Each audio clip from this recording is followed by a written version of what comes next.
Hi everyone, welcome to the Millionaire Purpose Discovery Program. My name is Blessing Theophilus Israel.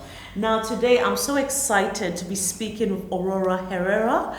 Aohraha, listen to her name, so exotic. Aohraha is a journalist and she's actually been a journalist from the age of 14. Yeah. So Aohraha, please just introduce yourself and tell our viewers what you do. Please. Blessing so gracefully just introduced me as Aurora, and I'm a journalist. I've been a journalist for the past 16 years. I'm 30, yeah. And I started off with a column in the Trinidad Guardian when I was 14, and then I moved into broadcast. I hosted 2 TV shows when I was 17, and then I moved to Toronto and I did my specialist in Toronto, and then I worked for the CBC, which is a Canadian Broadcasting Corporation, and then I went back home and worked briefly as a journalist and a writer, and then I worked in film for a couple of years, and now I'm doing my PhD in journalism in London. Aurora, you must be so brainy, so academic to be doing your PhD. Yeah. Because you've not only taken it from the degree level, from degree you've done your master's, and now you're doing your doctorate. I mean, you must really know that this is your calling. Yeah. It's ever since I was a child, I've loved writing. I've had a love affair with words for as long as I could remember, and I knew that I wanted to work with words, and then I became a writer. And then I think, once you're in print journalism, a natural step is broadcast journalism. Okay. And I was very lucky to get into hosting a TV show when I was 17. It sort of happened, I guess, by God's grace. Yes. And then I also, when I came back to Trinidad, I ended up hosting a TV show again. So it's been my career has just grown from strength to strength through time. Excellent. And you've done quite a number of films as well, I understand. Yes. I've had the privilege to produce 3 films. I've been first assistant director and producer on 2 of the films. One has been a feature film. It's been shown 22 countries, film festivals around the world. Wow. And the other 2, one is now going into the film festival system, and the other one is we're still tweaking some of the scenes before we put it into film festivals. So yeah, it's been quite a journey. I mean, and once you're in media, film is not, I don't think it's that much of a reach, because the skills are all transferable. Okay. So you can definitely, once you work in one element of media, you can definitely transfer your skills into another. Sure. So Aurora, how did you come to discover that this is your purpose and that is your God-given purpose and what God wants you to do? Because for some people, they hate reading. If you ask them to read, they're like, no, I don't want to read. But for you, how would you say you came to discover that actually I'm good at this, and it's my calling? I guess, I've always had really positive feedback on anything that I've written, or anything that I've done in my career. Everyone always says, you have a way with words. I haven't met anyone that can write like you can. Wow. And also just in terms of film, in terms of how I interact with people on set and how I get the job done, a lot of people, I enjoy working with the team that I work with, and they seem to feel the same way. Mm-hmm. So I feel like once there's so much positivity and so much progression around it, then it's just inevitable that is the calling. Okay. And I as I said, I went from journalism. Then when I returned to Trinidad in 2011, I went into film. But I've always wanted to come back to journalism because it's my heart, it's my home. I've always felt that media is the best way to effect positive change in the world.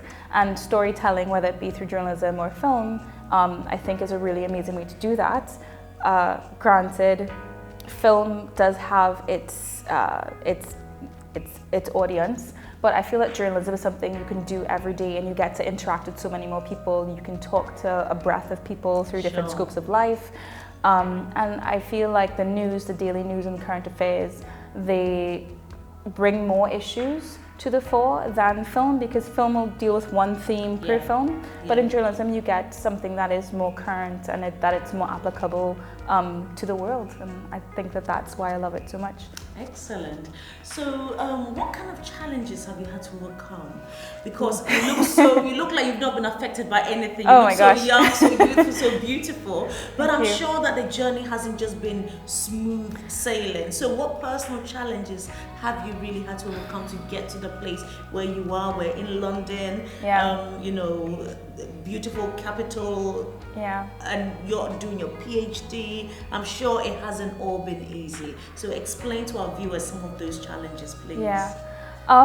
Well, I think the word easy is relative, and hard is also relative, depending on what kind of family and background and disposition that you've been born into.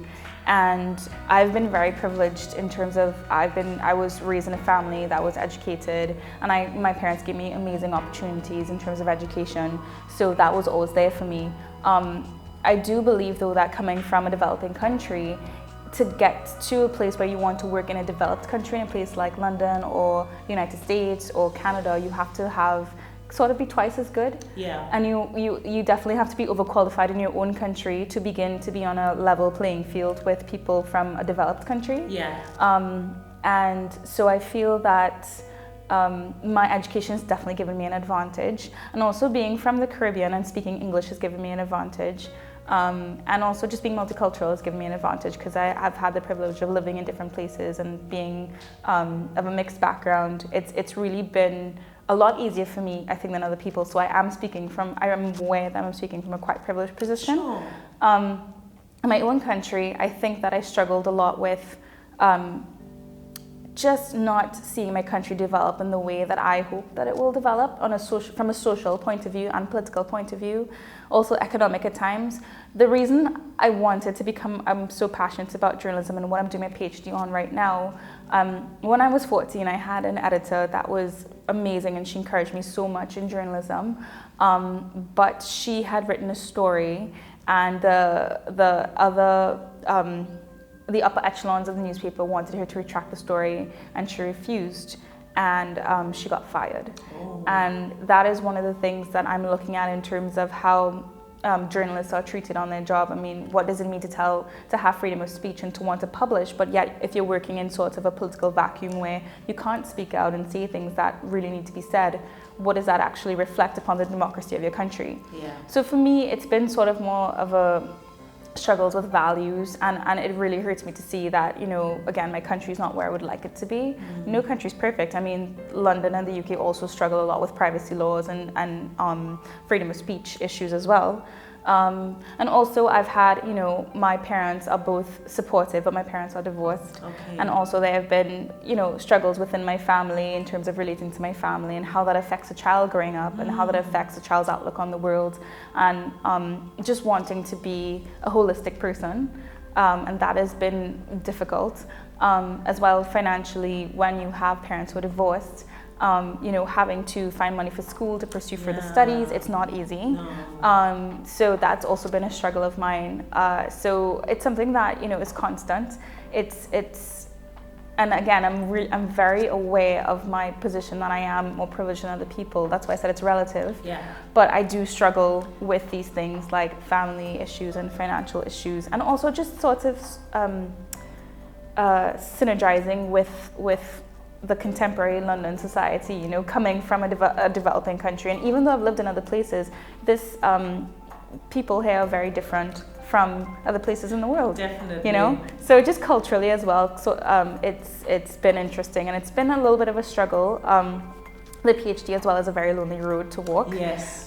So finding a sense of community has been difficult at first, but then I have found community within with my colleagues, but it's also finding deep friendships or deep relationships, especially when you move your life to a completely different country and it's like you're starting over from scratch. So it's been, it is difficult, especially when I talk to my mom every day and I talk to my family every day, and you miss each other so much. Sure. But that there's a higher purpose, and you're being a calling, as you say. Yeah. And you're being pushed to do this. So it's sort of weighing out what is it worth, the emotional deficit in terms of missing your family, and then hoping that what you put into your work will make a change in the country that you love so much. Yes. So it's always a mental balancing act in terms of feeling fulfilled, or that your goals are worth pursuing. Excellent. And that leads me nicely actually to the next question. And my next question is, say for people who are watching and they are interested in being a journalist, because they love words just like you, what kind of advice would you give them as to, how to actually know that, look, this is what they want to do in spite of challenges? Because I know you, and I know you're a fighter. Even to get to London was a real fight for you. It was. But because you have that passion, and because you know that, look, this is my purpose, I want to make a change, I want to make a difference, and so I'm willing to forego the temporary family bond.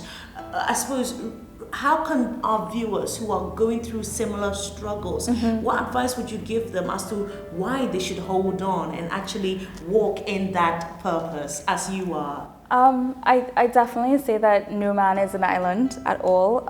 My family is really supportive. My mom, my best friends, they've all said, this has always been your dream, you need to do it. So, we may cry on the phone all the time that we miss each other, but they're still so supportive. And I think the advice I would say, I've never felt fulfilled pursuing anything else. So I think that's, to me, how I recognize that this is my calling and my purpose. Because only when I'm actually in the very bowels of the work, I feel satisfied. I feel happy, I feel content, and I feel that this is something that I've been put here to do. Sure. And I think that when definitely there are all these obstacles that come up every day. Every day there are obstacles, and you just keep pushing, and you ask God for guidance, and you say, what am I supposed to do? I want you to use me as an instrument for grace and light and peace and love on earth. And that's actually what I pray for all the time, to be used as an instrument for good. Amen. Whatever that manifestation is. And I've only felt that way when I'm doing the work that I'm doing. Yeah. And so I think that even if you feel like giving up, go back to that place, go back to, how you feel and the feeling that you get, reflect on that and hold that close to your heart, because that's going to get you through the toughest of times. Excellent. That's going to get you through the toughest of times. So is there any final advice that you would love to give to our students, because they are watching this course, reading up, because they really want to find their purpose, they're so keen. What is your final message to them, please?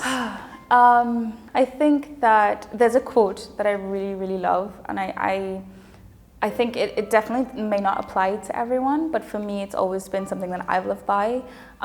It's by the author. He wrote a book, Salman Rushdie wrote a book called The Enchantress of Florence. And in the book, it's a story about a king and different situations that affect his reign. And in the book, it says the king was only content when he was striving to become. And I think that journey between, what you want and when you get what you want is I think, what defines you as a person. It takes you through different levels of evolution and growth that you would not otherwise find. Because I think if you took an easier path and actually going after your purpose, the growth that you're supposed to experience, that God wants you to experience, you won't experience. And I say that with also, with a pinch of salt. I don't want to say it as an absolute statement. I think everyone has their own path. But should you stick to that path, I think that in my personal experience, I found that that's been the hardest growth to go through, but it's also been the most rewarding. Yeah. And, I know it sounds trite and cliche, it's about the destination. It's not, it's when you get to the destination, you'll know. But I think that I like to think about life, it's kind of like a video game, when you get to different stages and you have a save point and then you kind of move on. I think life is sort of, when you go through a growth opportunity, you kind of hit a save point. And a lot of times in life you may refer back to the save point and you remember what it was like there, and then you level up and you keep going. So in that quote from The King was only content when he was striving to become, you can look back through your different points of strife and you can actually see that your growth as a person, you've expanded spiritually, mentally, through everything. And I think personally, I feel, and again, everyone may not agree with this, but I think that's what everyone is looking for. Yeah. I think in life they often say, people who are very successful financially, they say that what they want is inner peace. and they want to feel content inside, and that's something that money can't buy. Yeah. And I think that maybe reflecting on that path and that growth is probably, for me, it's been what the advice I've given to myself constantly and what I feel comfortable sharing with you. Excellent. Aurora, if they would like to get in touch with you, for advice, Yes. Because I know you are very international, what is the best way of really just staying in touch with you? People can tweet at me. I'm on Twitter. My account is open. It's at Aohraha K Herrera. That's AURORAKHERRERA. You can also find me on Instagram under the same name. It's also open. And my email at City is aurora.herrera@city.ac.uk. Excellent. Aurora, it's been so lovely having you. Thank you. It's been my pleasure. Thank you for finding your purpose and living life on purpose. Thank you. Thank you.